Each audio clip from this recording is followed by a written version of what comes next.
Good morning. How is everybody today? Sun is shining, which is really nice.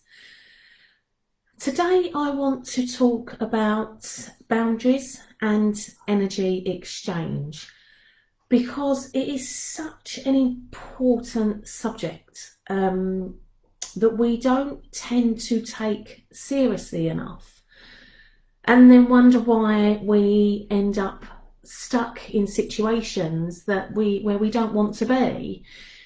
Now, everything I talk about comes from my own experience. It comes from my own perception of what I see, and it comes from, my journey in my world and in my life. And I just share that, and I share my truths. And for those of you that don't know, I am a mindset and resilience coach, but I'm also a holistic therapist. And what I'm about to talk to you about today actually falls quite nicely into those areas. And it's interesting because I've seen a lot of this lately, and I've had to actually reenact some of what I'm about to talk about. So I'm talking today about boundaries and energy exchange. So as far as I can tell, there are two people in this world, two types of people in this world. You've got the givers, the people that are on a true spiritual path. The thing is with givers is they tend to leak energy because they want to help everybody. They always want to help everybody. So they're always putting themselves out to do that. And they can be more sensitive than the other people in the world, purely because when you are a giver and on a true spiritual path, you're uncovering a lot of stuff about yourself where you do the inner work. So sometimes you can tend to be a bit fragile. And I'm going to go on to talk in a little while about how you can help yourself to be less fragile and more resilient. And then there's the takers. And to be honest, these takers, they've either got no moral compass or they just are calibrated very differently to you. They tend to wear these masks. They're like a chameleon. So whatever situation they're in, they kind of adapt like a chameleon would, to this, and they're full of pretense. And there are so many people right now that are being unveiled because they are saying they're spiritual, but actually what they're doing doesn't sit with spirituality at all. But what these people are, because they're takers, is they're also energy vampires, and they will seek you out. If you are a giver, they will seek you. They will seek you out and they will drain you. And because you leak energy, because you want to help everybody, they'll come in that guise that they need particular help. And the thing is about all of this, in God's eyes, those people are actually sinners.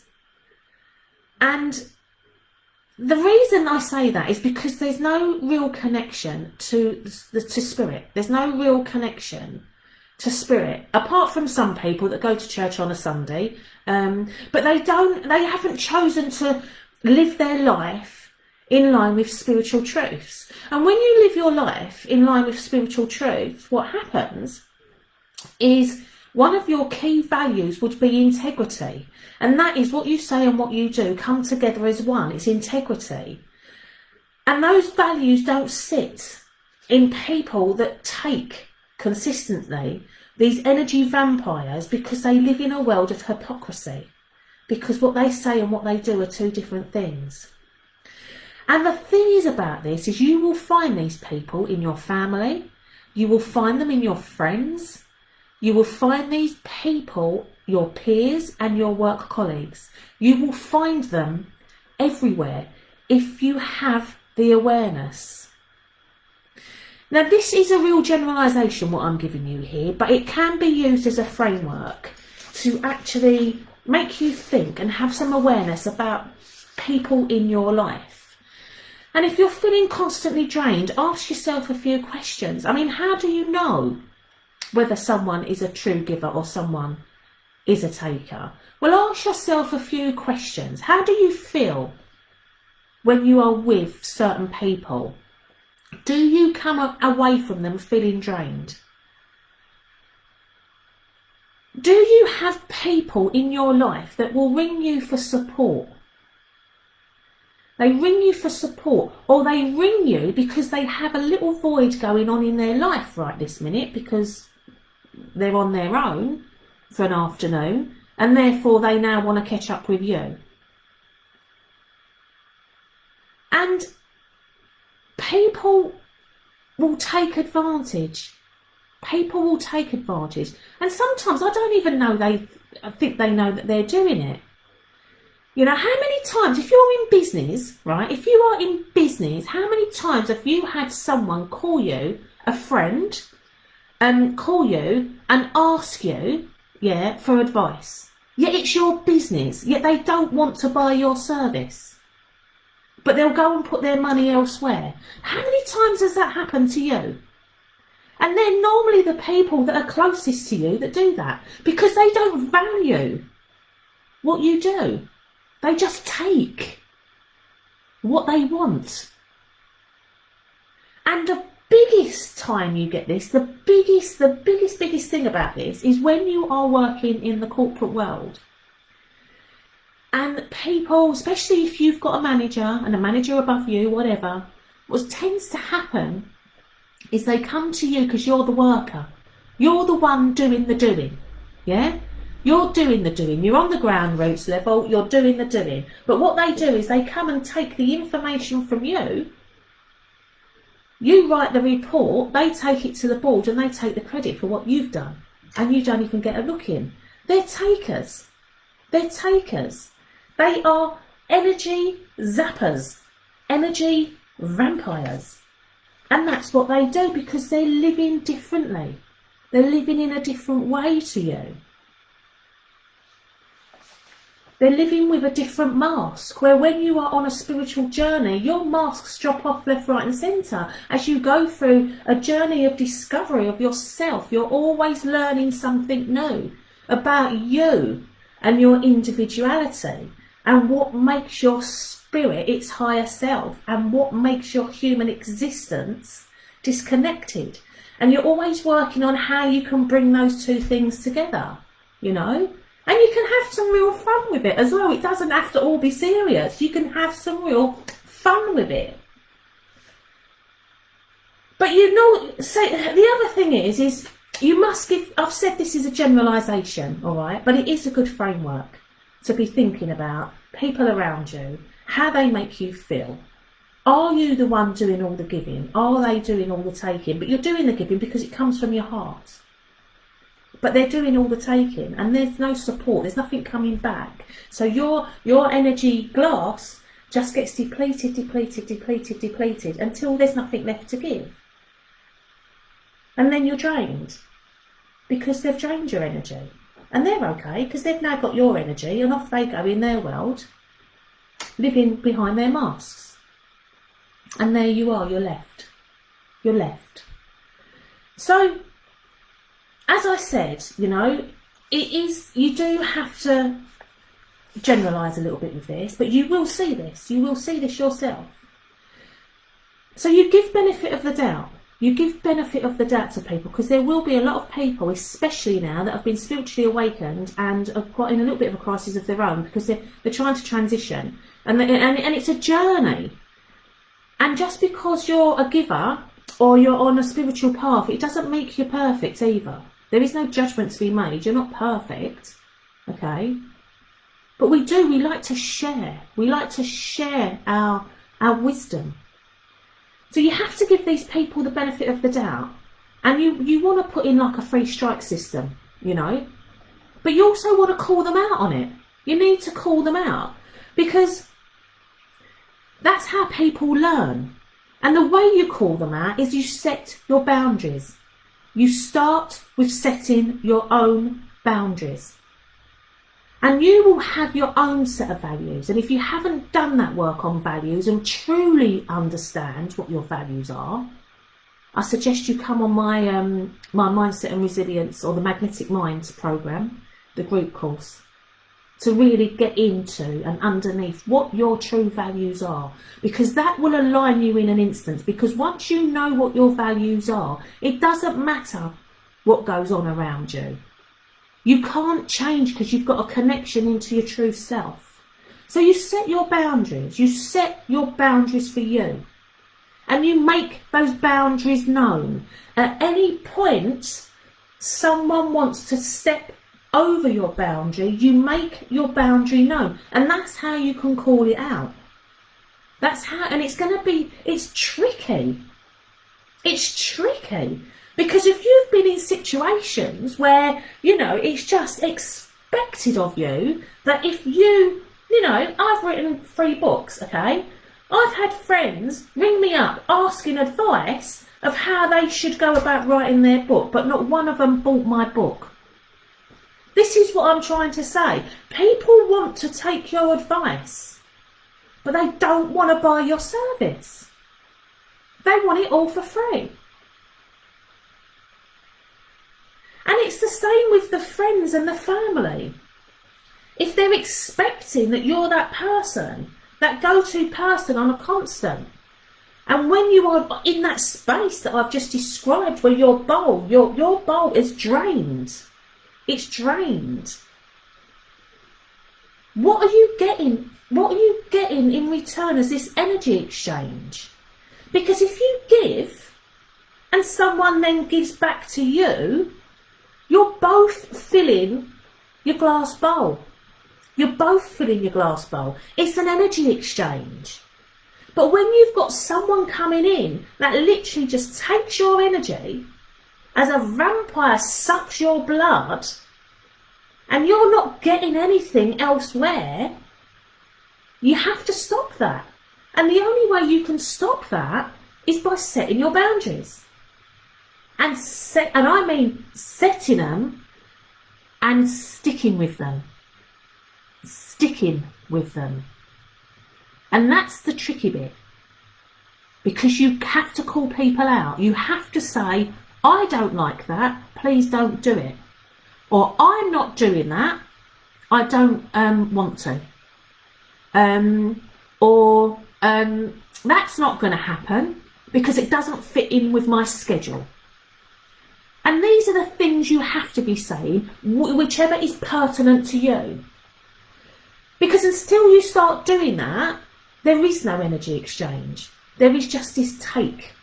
There is just this take. And don't get me wrong, we're human beings, right?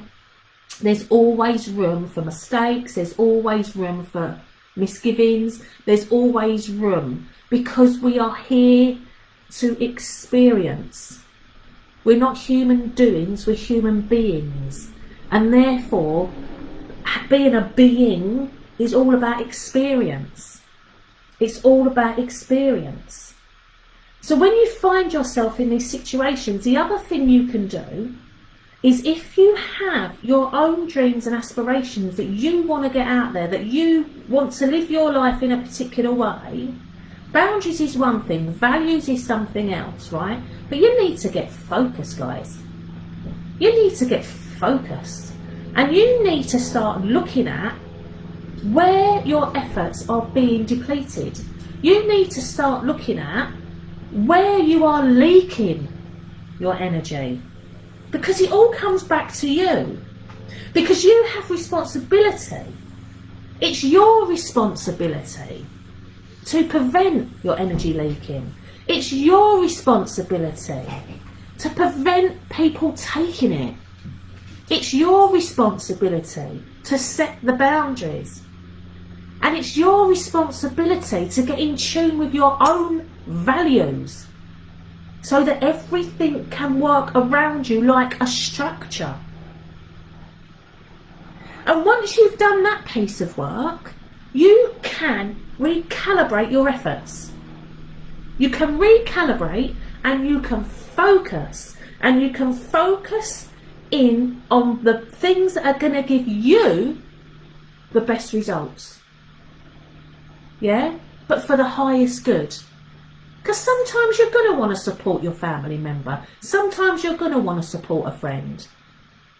Sometimes you're going to want to do that. because that's what being part of these units is about. I'm talking about when you're doing all the giving and you're doing all the support and there's nothing coming back on that energy exchange. And it's really important, because the more you allow these things to go on, the more you give away your internal power, your power to be the creator of your world. You give it to other people because they take your power through the means of energy. And therefore you end up in situations where you're depleted, you're drained, you're confused, yeah, you're hurting, because people have treated you in a particular way that you don't agree with, and then you have to refill your cup to use your energy to get you back to where you were, for them what, to come and take it all again? No, boundaries, guys. Focus. Boundaries and focus. Start getting in tune with you and your intuition, because your intuition will tell you time and time again when something isn't right. It will tell you through your energy system. You will know through your energy system. And, you know, it's one of those things that the more you do this, the more you learn, and the more you can tighten up, you know, what it is you do and where you put your focus, because wherever you put your focus, that is where your energy will flow. So if you are constantly giving, that is where your energy will flow. It has to be give and take. You have to find the balance, so there's a give and take. Just like there is night and dark, yeah? Just like there is truth and sin. It's the same with your energy. It's exactly the same with your energy. Give and take for everybody. So I hope that's helped. Have a little think about it. And if you are interested, I am doing a 5-day challenge about getting clarity on what it is that you want, and starting to think about your true choices and how you're connecting, really, and to let go of some of the resistance that may be holding you back, because a lot of this could be around, you know, what all these things I've described. I'm also doing the same thing in a 1-day workshop, which is the same thing, but it's in a 1-day workshop, so that you do everything in that 1 day. There's some really good, powerful tools that go on during that day to help you shift, and I mean shift. I've had such good feedback on this that it's to even say that it's so powerful. Or you can always come and join my group program, which is now a year long. It's a year-long program. And I can give you all details about that, but what that year-long program does is it really does set you up. It gets your life plan together, it sorts out your values, it helps you to rid yourself of all the resistance, because we are like onions, we have layers. It helps you to really bring your boundaries together, to get you focused, to recalibrate your efforts. It gets you letting go of things that don't serve your purpose, whether that's people, whether that's energy, whether that's beliefs, whatever that may be for you. So it frees you up, it fills your cup, so that you can start living a life that is for you on your spiritual path. Yeah? And if you want some more information about that, please do contact me, and I will pop a thing in the under your comments. I've just seen some comments come up. I'll pop a Calendly link under there, and you can book an appointment with me, and you can have a chat with me about what might be best for you, and I'm happy to do that. So yeah, just think about that, guys. It's sometimes we need help to get through these things, and that's what I do. I help people to get through these things, and I do it through my coaching programs. Okay, so it's been lovely talking, and I hope that's helped. And I'll speak to you again soon. Take care. Have a fantastic day. Bye bye now.